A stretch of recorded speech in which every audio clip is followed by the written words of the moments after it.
Wanted to share with you guys today some stuff that I've found as far as creating the greatest edge on your straight razor ever. The stuff that I've discovered and what I'm using here and I'm going to share with you is something that no one else is doing, and I know that because the guy that I got the technology from, I'm the first guy that he sold it to, who's doing it on the straight razors. Some people using it on the on knife sharpening, but as far as straight razor, I'm the first guy to do it, to try it, and I want to show you some of the results of it. So what is it that really makes a great edge on a razor? I like to objectify it. You know, I really want to be able to see it, to touch it, to hold it, to be able to say, yes, this is good, or no, that's not good. And the way that I have found to do that is by magnifying it, by looking at the edge under a microscope, by looking at what it really looks like. There's some people out there doing it. I know that Clay Allison over at Wicked Edge, by the way, the greatest knife sharpener on the planet. But also, I started using something to magnify the edge that I learned from a guy at Gendy Industries, Tom Blodgett, and I got it on Amazon by the cheap. The VHO. This is a 400 power magnifier, and you can look at your edge with this, and it'll put it in the computer. It has a USB plug on it that you just plug in, and it's real easy to use. It is kind of cheap, and it does move, and it's kind of hard to focus, but you'll see some of the pictures I get. You can get some pretty good pictures, and like I said, it's on Amazon, $60. So I think it's well worth it if you really want to see how your work is coming along. All right, so as we look, what is it that makes a good edge? Well, by the way it feels, look at this picture here. This is an edge that I magnified that I thought actually felt pretty good. At the time, I thought it gave me a pretty good shave. All right, this is a Dovo that I have. A couple things I want to point out on this is, first off, look at the scratch pattern on there. That's under magnification. First off, this edge to the naked eye has a mirror finish. 400 power magnification, this is what it looks like. But also, if you look at the edge of the edge here, this is what I call my sawtooth blade. Pretty rough looking, all right? But the feel of it, wow, not all too bad. Okay, the next one I wanted to show you, I had done a lot of work on this one particular blade, and after I shaved with it, it really irritated my skin. There were spots on my skin that, you know, just didn't get shaved. So I put it under the VHO, under magnification. This is what I got. Wow, look at that. Look at that nick in there. Under 400 power, it looks pretty big. However, if you're to look at it under just a 20 power magnification, you can barely see that little nick where the red arrow is going to. And even this picture here is 20 power magnification. Under the naked eye, guaranteed you can't see that. So I know that there's people that will when they hone, they'll take and look at it with their naked eye. At least use one of these. At least use a loop. Look at this. You can get these on Amazon for $3. It has the LED light on it. These things work great. I don't know, it's 10, 20 power, but at least, you know, you can get a better look at your edge as you're going. Okay, so that's what that looks like. All right, so most people, after they get done honing on the stones, usually what they do is they will go to the chromium oxide on the balsa wood. This is one that I had. This is a 3x11 chromium oxide put on the balsa wood. It has the magnetic back. I got this from Jared at superiorshave.com with the chromium oxide, $19. This is great. So what I did is, after I went through all my Shaptons up to 15,000 on the Shapton, I took my razor, boom, boom, boom, passes, 100 passes on this, and wow, did it really stand out. I mean, it really reflected light at that point, and when I did a shave with it, really felt great. It was by far the best thing that I had felt. Okay, so talk about objectification. Let's take a look at what that chromium oxide on balsa wood looks like. All right, as we look at this, this is a scratch pattern chromium oxide, which is about a ½ micron, it's supposed to be.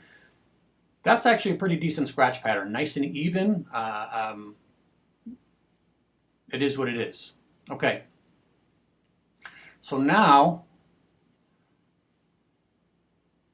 The next step that I went to is I had discovered this stuff from a gentleman named Ken Schwartz, who makes this cubic boron nitride spray. He makes the spray in several different particle sizes, CBN for short.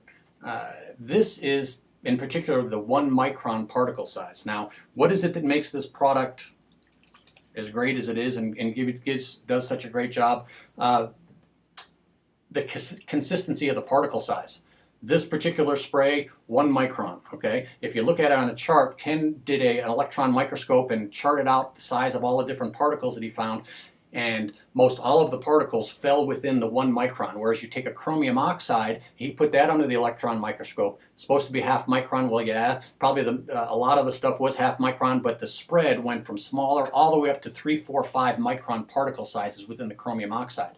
This 1 micron spray and all of his other sprays, very consistent within where it's supposed to be. Okay, so the next thing that I did after the chromium oxide on the balsa wood, I took Ken's CBN spray.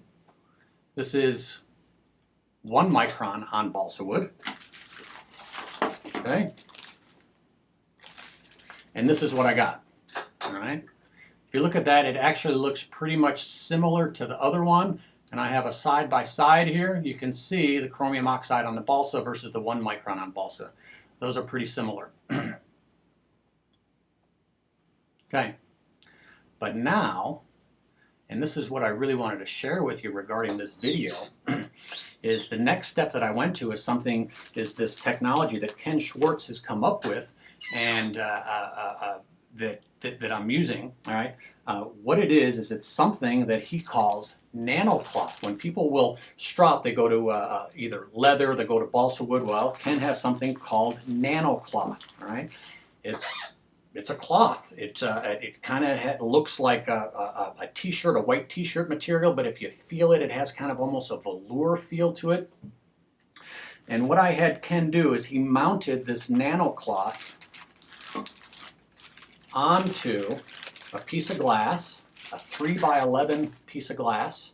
Okay, I have 3 different levels of the nanocloth on the glass. Okay, I have a half a micron, I have a 1/10 of a micron, and this is the 0 point. No, that's not. That's the half micron, 10th micron. It goes all the way down to a 0.050. It's super fine stuff, all right? That's on the nanocloth. Yeah, and it's the spray. I have 4 different sizes of the spray. This stuff comes from Ken.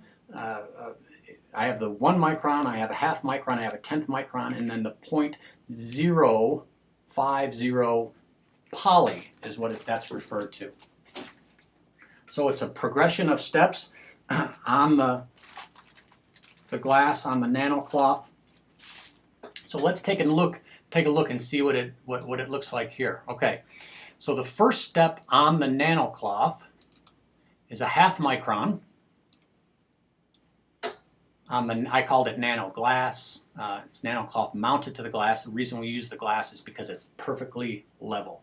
Okay, you get a perfect level edge. All right. So that's the 050. Now what I wanted to show you here is the 050 compared to the previous step. Okay, so on the left it's 1 micron on balsa.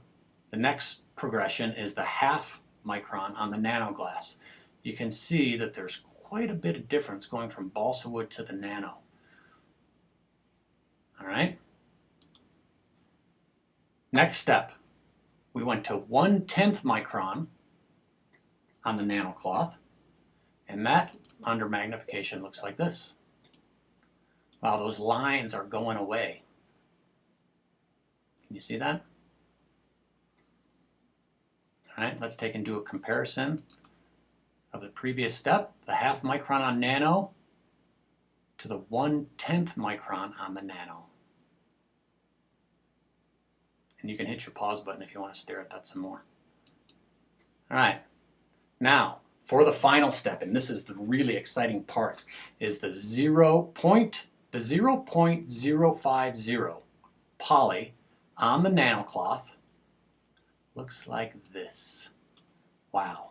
All right, as you look at this, you really don't see much scratches. You do see a few scratches there, but basically all of that stuff has been taken out. There are no scratches on there, just a couple. And I want to remind you that this is the very first one that I did, okay? So I'm going to show you pictures, a couple more pictures where I've even refined it more, that there's virtually no scratches on it. But, so what does this mean? What does it mean if there's no scratches on there? Well, I mean, what does that have to do with the edge? The edge of the edge is those scratches, you know, come to the edge of there. What it is just a super, super, super refined edge, okay? So now, let's take a look at the 1/10 micron, the previous step, to the 050 poly on the nanoglass. And you can see here that,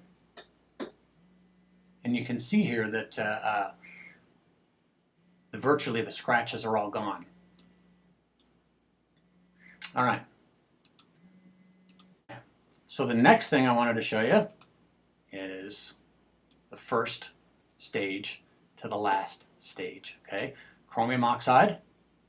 This, remember, this gave a great shave, to the 050 poly. Pretty amazing. Now, one other thing I wanted to point out to you on here is if you look at the edge of the chromium oxide on the balsa, the very edge of the edge, you can see how it's kind of a little rough under microscopic view. I mean, it's a little rough versus the 050 to the right. You see that white line? That's just a super refined edge, just the light of that microscope just reflecting off it. That's just a pure edge, and that's the thing that gives you that whisking effect of the whisker that has such a nice, smooth feel to it. All right, now let me show you the next one. This shows the progression from chromium oxide all the way to the 050. That's amazing. That's really amazing. You can put this on pause and look at them again. All right, like I said, these pictures were the first ones that I did, and I've since gotten a little bit better at it. And this is an edge that I've created that has virtually no scratches on it. Slight to the right, barely visible, a couple of scratches. But just so you know, this particular edge was this edge. The sawtooth blade refined to the 050 Nano. You think that this is going to give a little bit better shave than that one? Wow. Amazing, amazing the difference. Now, one last picture I wanted to show you. This is a picture of a blade that I got. I bought this razor off of eBay, and I think I paid $13 for it. It was a Christensen blade. It was from a gentleman that got razors from an 1800s barber shop. He had a bunch of these, and this particular blade was really in good shape. I mean, as far as the scales and the metal, there wasn't any pitting on it, but the edge wasn't that good. Well, I took this through the progression of the whole thing, of all of the Shapton stones, the 1,000, 2,000, 5,000, 8,000, 15,000, then the 1 micron on the balsa, and then the 3 levels of the nano glass. This thing shaves amazing, absolutely amazing. The feel that you get from these, the feel that you get from something that is that perfect and that refined, there's nothing else out there. There's nothing else out there, I think, that can come close to this. I haven't seen it. Do me a favor, leave some comments, let me know what you think, and if you have any questions, leave them in the comments, or you can email me directly at drmatt357@hotmail.com. Have a great day. I hope you enjoyed this.